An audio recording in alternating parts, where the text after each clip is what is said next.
Hi hello good morning and welcome back to my channel. So കുറേ നാളായല്ലേ. അപ്പോൾ നമുക്കിന്ന് അമ്മ ഉണ്ടാക്കുന്ന സാമ്പാറിൻ്റെ റെസിപ്പി ഒന്ന് നോക്കാം.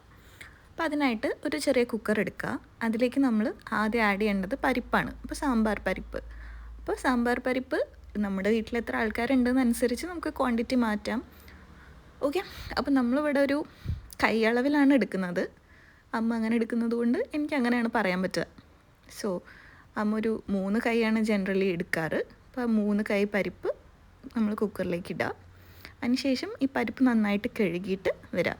അപ്പോൾ കഴുകി വന്നതിന് ശേഷം ഒരു 2 കപ്പ് വെള്ളം, നോർമൽ പച്ചവെള്ളം, അത് പിന്നെ ഒരു 2 ടേബിൾ സ്പൂൺ ഓഫ് വെളിച്ചെണ്ണ, ഒരു 3/4 ടീസ്പൂൺ ഓഫ് മഞ്ഞൾപ്പൊടി, ഇത്രയും ആഡ് ചെയ്തിട്ട് നമുക്ക് പരിപ്പ് വേവിക്കാൻ വയ്ക്കാം. ഇവിടെ ഒരു 3 വിസിലായ വേവും.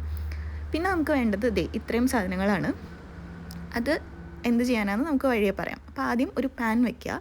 ഒരു 2 table spoon of coconut oil ഒഴിക്കുക. അതിനുശേഷം ഒരു 1 ടീസ്പൂൺ ഓഫ് ഉലുവ നമ്മൾ പൊട്ടിക്കുകയാണ്.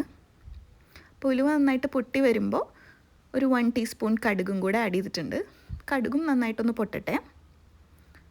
കടുക് കൂടി പൊട്ടിക്കഴിഞ്ഞ് കഴിഞ്ഞാൽ നമുക്കിപ്പോൾ നേരത്തെ നമ്മൾ എടുത്ത് വെച്ചിട്ടുള്ള ഇൻഗ്രീഡിയൻസ് ഉണ്ടല്ലോ, ഒരു 7 to 8 അല്ലിയോഫ് ചെറിയ ഉള്ളി, അത്ര തന്നെ വെളുത്തുള്ളി, 3-4 തണ്ട് കറിവേപ്പില, ഇത്രയും സാധനങ്ങൾ ആഡ് ചെയ്യുക. ഇത് ആഡ് ചെയ്തിട്ട് ഇതൊന്ന് റോസ്റ്റ് ആവട്ടെ. അപ്പോൾ അതിൻ്റെ ഒന്ന് റോസ്റ്റായി വരുമ്പോൾ നമുക്കൊരു 2 ടീസ്പൂൺ ഓഫ് കായം പൊടി ഇടാം. കട്ട അവൈലബിൾ ആണെങ്കിൽ അതാണ് നല്ലത്. അപ്പോൾ അത് കാണാത്തതുകൊണ്ട് നമ്മൾ പൊടി ഇട്ടുവെന്നേ ഉള്ളൂ. കായത്തിൻ്റെ പൊടി ഇട്ട് കഴിഞ്ഞ് കഴിഞ്ഞാൽ കരിയാതെ നോക്കണം, എന്നാൽ ഇത് നന്നായിട്ട് മൂത്ത് കിട്ടുകയും വേണം. അപ്പോൾ നന്നായിട്ട് ഒരു മീഡിയം ഫ്ലെയിമിലിട്ട് നന്നായി ഇളക്കുക. അതിൻ്റെ പച്ച കുത്ത് പോകുന്ന വരെ ഇളക്കിയതിന് ശേഷം നമ്മൾ നേരത്തെ കണ്ട തേങ്ങ ഉണ്ടല്ലോ, ഒരു മുക്കാൽ തേങ്ങ ഉണ്ട്. അപ്പോൾ ആ തേങ്ങ കൂടി നമ്മളിതിലേക്ക് ആഡ് ചെയ്തു. ഇനി ഇത് നമുക്ക് നന്നായിട്ട് റോസ്റ്റ് ചെയ്യണം. സ്ലോ പ്രോസസ്സാണ്, ഹൈ ഫ്ലെയിമിലിട്ടിട്ട് കരിച്ചിട്ട് കാര്യമൊന്നുമില്ല. അപ്പോൾ നമ്മൾ മെല്ലെ സാവധാനം മിക്സ് ചെയ്ത് ഇതിനൊരു പുളിയുറുമ്പിൻ്റെ കളറിലേക്ക് എത്തിക്കണം. അപ്പോൾ ഈ കളറായി കഴിഞ്ഞാൽ സെറ്റ്. ഇനി അത് ചൂടാറിക്കഴിഞ്ഞ് കഴിഞ്ഞാൽ ഒരു മിക്സിയിലേക്ക് ട്രാൻസ്ഫർ ചെയ്യുക. അത് മുങ്ങിക്കിടക്കുന്നത്ര വെള്ളം, ഇപ്പോൾ ഇവിടെ ഒരു 1.5 കപ്പ് വെള്ളം ഒഴിച്ചിട്ടുണ്ട്. ഓൾറെഡി മിക്സിയിൽ വെള്ളം എടുത്തിട്ടാണ് അമ്മ വന്നത്, അതാണ് അതിൽ വെള്ളം കാണുന്നത്. അത് ഫൈനായിട്ട് അരയ്ക്കണം. പിന്നെ നമ്മൾ വേറൊരു പാൻ എടുത്തിട്ട് അതിലും 2 table spoon of coconut oil add ചെയ്യുക. ഇനി അതിലേക്ക് നമ്മൾ സാമ്പാറിലേക്ക് ഇടാൻ ഉദ്ദേശിക്കുന്ന വെണ്ടക്കായ, അപ്പോൾ ഇത് പച്ചയ്ക്ക് ഇടുന്ന ആൾക്കാരും ഉണ്ട്, ബട്ട് നമുക്കത് ഇഷ്ടമില്ലാത്തത് കൊണ്ടാണ് നമ്മളിങ്ങനെ ചെയ്യുന്നത്. ഇതിൽ നമുക്ക് പറ്റിയൊരു അബദ്ധം എന്ന് വെച്ച് കഴിഞ്ഞാൽ നമ്മൾ കട്ട് ചെയ്തിട്ട് വീണ്ടും ഒന്ന് കഴുകി, അതിൻ്റെ ഒരു ആവശ്യം ഉണ്ടായിരുന്നില്ല. ആദ്യമേ കഴുകി തുടച്ചിട്ട് ചെയ്താൽ മതിയായിരുന്നു. സോ കട്ട് ചെയ്ത വെണ്ടക്കായ ഇതിലിട്ട് റോസ്റ്റ് ചെയ്യുക. വെണ്ടക്കായയിലേക്ക് ഉപ്പ് പിടിക്കാൻ വേണ്ടി ഒരു 1/2 ടീസ്പൂൺ ഉപ്പ് കൂടി ആഡ് ചെയ്തിട്ടുണ്ട്. ഈ ഒരു കളറാവുമ്പോൾ നമുക്ക് അവസാനിപ്പിക്കാം. വെണ്ടക്കായ കുറച്ച് ടേസ്റ്റി ആയിട്ട് കിട്ടാൻ വേണ്ടിയിട്ടാണ്. ഇനി നമുക്ക് ചെയ്യേണ്ടത് വേറൊരു പാൻ എടുത്ത് ലോ ഫ്ലെയിമിൽ വെച്ച് മല്ലിപ്പൊടി 4 to 5 ടീസ്പൂൺ ഓഫ് മല്ലിപ്പൊടി ആഡ് ചെയ്തിട്ടുണ്ട്.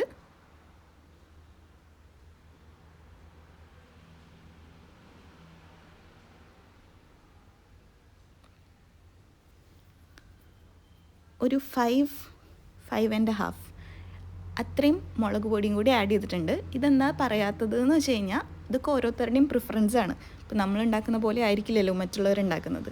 സോ ഇത് രണ്ടും ഇട്ട് നല്ല ലോ ഫ്ലെയിമിലിട്ട് ഈ പൊടികളൊന്ന് മൂപ്പിച്ചെടുക്കുക. ഇത് മൂപ്പിച്ചെടുത്ത് വരുമ്പോഴേക്കും മീൻ വയൽ നമ്മുടെ പരിപ്പൊക്കെ വെന്തിട്ടുണ്ടാവും. അപ്പോൾ പരിപ്പ് വെന്തത് നല്ല കുറുകിയിട്ടാണ് ഇരിക്കുന്നതെങ്കിൽ നമുക്ക് അതിലേക്ക് കുറച്ച് വെള്ളം ആഡ് ചെയ്യാം. തിളച്ച വെള്ളമാണ് ആഡ് ചെയ്യുന്നത്. ഇപ്പോൾ ഒരു കപ്പ് വെള്ളം നമ്മൾ ആഡ് ചെയ്തിട്ടുണ്ട്. ഇനി അത് ആഡ് ചെയ്തതിലേക്ക് നമ്മളിപ്പോൾ മൂപ്പിച്ച് വെച്ച പൊടികളുണ്ട്, പച്ചമണം മാറിയ പൊടികൾ, ആ പൊടികളും കൂടെ ഇതിലേക്ക് ആഡ് ചെയ്യാം.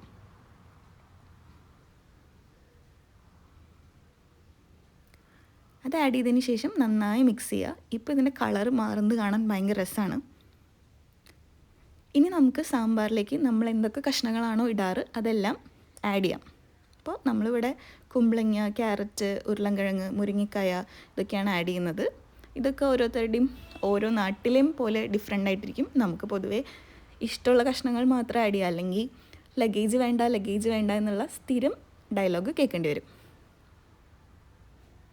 അപ്പോൾ ഇതിൻ്റെ കൂടെ തന്നെ വെണ്ടക്കായ ആഡ് ചെയ്യുന്ന ആൾക്കാരുണ്ട്. നമുക്ക് വെണ്ടക്കായ അങ്ങനെ വഴുവഴുന്നിരിക്കുന്നത് ഇഷ്ടമല്ലാത്തത് കൊണ്ടാണ് നമ്മൾ നേരത്തെ പോലെ ഒന്ന് റോസ്റ്റ് ചെയ്ത് മാറ്റി വെച്ചിട്ടുള്ളത്.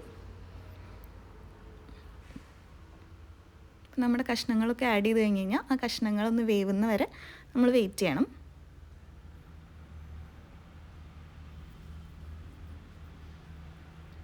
എല്ലാ കഷ്ണവും ആഡ് ചെയ്തപ്പോൾ നമ്മളൊരു നഗ്നമായ സത്യം മനസ്സിലാക്കി, കുക്കർ ഭയങ്കര ചെറുതായി പോയെന്ന്.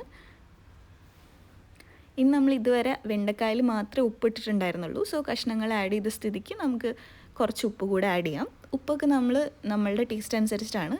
പിന്നെ ഒരു സീക്രട്ട് ഇൻഗ്രീഡിയൻ്റ് എന്ന് വേണമെങ്കിൽ പറയാം, ഒരച്ച് ശർക്കര കൂടി ആഡ് ചെയ്തിട്ടുണ്ട്. പൊതുവേ നമ്മുടെ അവിടേക്ക് സാമ്പാറിന് ഒരു തരി മധുരം ഉണ്ടാവും. സോ അതാണ് ഒരു അച്ച് ശർക്കര ആഡ് ചെയ്തിട്ടുള്ളത്. ഇനി നമ്മൾ ഒരു കൈപ്പിടി വേപ്പിൻ്റെ ഇല ആഡ് ചെയ്തിട്ടുണ്ട്. ഇത്രയും സാധനങ്ങൾ ആഡ് ചെയ്ത് കഴിഞ്ഞാൽ നമുക്ക് ഈ കഷ്ണങ്ങൾ ഒന്ന് വേവുന്നത് വരെ കുക്കർ ഒന്ന് മൂടി വെച്ച് വെയിറ്റ് ചെയ്യാം. ഇത് നന്നായി തിളച്ച് വരുമ്പോൾ കഷ്ണങ്ങളൊക്കെ ഓട്ടോമാറ്റിക്കലി വെന്തിട്ടുണ്ടാവും. നമ്മളിതിലേക്ക് തക്കാളി ആഡ് ചെയ്യാൻ മറന്നു. തക്കാളി വേണമെങ്കിൽ ആ കഷ്ണങ്ങൾ ആഡ് ചെയ്യുമ്പോൾ ഒപ്പം തന്നെ ആഡ് ചെയ്യാം. അപ്പോൾ തക്കാളിയും ഇനി നമ്മൾ നേരത്തെ റോസ്റ്റ് ചെയ്ത് വെച്ചിട്ടുള്ള വെണ്ടക്കായും കൂടെ ഈ കഷ്ണങ്ങൾ ഒരു 50-60% വെന്ത് കഴിഞ്ഞാൽ നമുക്ക് ആഡ് ചെയ്യാം. കാരണം വെണ്ടക്കായൊക്കെ ഓൾറെഡി വെന്തിട്ടുണ്ട്. ജസ്റ്റ് ഈ സാമ്പാറിൽ നമ്മളിപ്പോൾ ആഡ് ചെയ്തിട്ടുള്ള ഫ്ലേവേഴ്സൊക്കെ ഇതിലേക്കൊന്ന് പിടിക്കണം എന്ന് മാത്രമേ ഉള്ളൂ. ഇനി നമുക്ക് പാത്രം മാറ്റാതെ നിവർത്തിയില്ല. സോ നമ്മൾ പാത്രം ഷിഫ്റ്റ് ചെയ്തിട്ടുണ്ട്. അപ്പോൾ ഇത് ഒന്ന് തിളക്കട്ടെ. വീണ്ടും ടേസ്റ്റ് നോക്കിയിട്ട് ഉപ്പൊക്കെ കുറവാണെങ്കിൽ നമുക്ക് ഉപ്പൊക്കെ ആഡ് ചെയ്യാം. അപ്പോൾ അമ്മ കുറച്ച് ഉപ്പ് ആഡ് ചെയ്തിട്ടുണ്ട്. ഇനി നമ്മൾ നേരത്തെ ഫൈനായിട്ട് അരച്ച് വെച്ച പേസ്റ്റ് ഉണ്ടല്ലോ, വറുത്തരച്ച പേസ്റ്റ്, ആ പേസ്റ്റ് നമ്മളിതൊന്ന് തിളച്ച് വരുമ്പോൾ നമുക്കിതിലേക്ക് ആഡ് ചെയ്യാം. ഇപ്പോൾ ഇതിൻ്റെ കളർ വീണ്ടും ചേഞ്ച് ചെയ്യും. അതെനിക്ക് ഇഷ്ടപ്പെട്ടില്ല. നേരത്തെ കളർ ഭയങ്കര അടിപൊളിയായിരുന്നു. ഇനി ഇതിനെ നമ്മൾ വീണ്ടും അടിപൊളി കളറിലേക്ക് എത്തിക്കും. Let's wait. ഇനി ആ അരപ്പ് ആഡ് ചെയ്ത് നന്നായി ഒന്ന് തിളച്ച് കഴിഞ്ഞാൽ നമുക്ക് വേറൊരു മെയിൻ ഇൻഗ്രീഡിയൻ്റ് ആഡ് ചെയ്യാനുണ്ട്. പുളി പിഴിഞ്ഞൊഴിക്കണം. അപ്പോൾ ഓരോരുത്തരുടെയും പുളിയുടെ അളവൊക്കെ ഡിഫറെൻ്റ് ആയിരിക്കും. ഓരോ കറി ഓരോ ആൾക്കാർക്ക് ഓരോ സൈഡിലേക്കും ഡിഫറെൻ്റ് ആയിരിക്കും. നമുക്ക് കുറച്ച് പുളിയൊക്കെ ഇഷ്ടമായതുകൊണ്ട് ഒരു ചെറുനാരങ്ങ അല്ലെങ്കിൽ ഒരു ഓറഞ്ച് അത്രയും വലുപ്പത്തിൽ പുളി എടുത്തിട്ടുണ്ട്. അത് നന്നായി പിഴിഞ്ഞ് വെച്ച് ആ പുളിയുടെ വെള്ളം നമ്മൾ സാമ്പാറിലേക്ക് ആഡ് ചെയ്തു. എന്നിട്ട് നന്നായിട്ട് മിക്സ് ചെയ്യുക. ഇനി ഇത് നന്നായി ഒന്ന് വെട്ടി തിളയ്ക്കട്ടെ.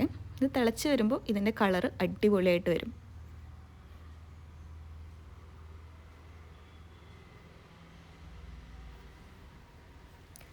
സോ ഇതൊക്കെ എന്തിനാണ് യൂട്യൂബിലിടുന്നത് എന്ന് ചോദിക്കുന്ന ഒരാൾ എൻ്റെ കമൻറ്റ് ബോക്സിലുണ്ട്. ആദ്യമൊക്കെ ഞാൻ ആൾക്ക് റിപ്ലൈ കൊടുത്തിരുന്നു. ഇപ്പം ഞാൻ ആളെ റിപ്പോർട്ട് ചെയ്യുക, ഡിലീറ്റ് ചെയ്യുക, ഇതാണ് പതിവ്.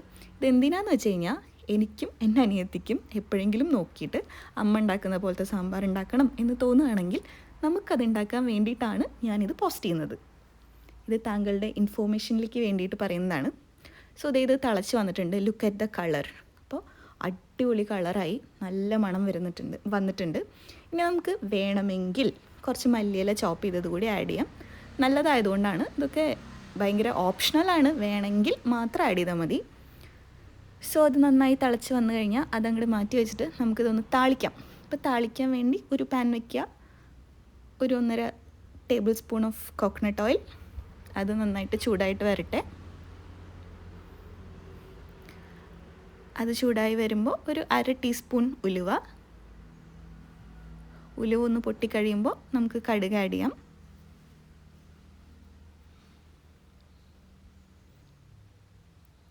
കടുക് കൂടി പൊട്ടിക്കഴിയുമ്പോൾ നമുക്ക് ഒരു 4 വറ്റൽമുളകും ഒരു 2-3 തണ്ട് വേപ്പിൻ്റെ ഇലയും കൂടെ ആഡ് ചെയ്യുക. നന്നായിട്ടൊന്ന് ഇളക്കുക, കരിയരുത്. ഫ്ലെയിമൊക്കെ കുറയ്ക്കാം. ഇനി അതൊന്ന് മൂത്ത് വന്നു കഴിഞ്ഞ് കഴിഞ്ഞാൽ നമുക്ക് നമ്മുടെ സാമ്പാറിലേക്ക് ഇതങ്ങ് ഷിഫ്റ്റ് ചെയ്യാം.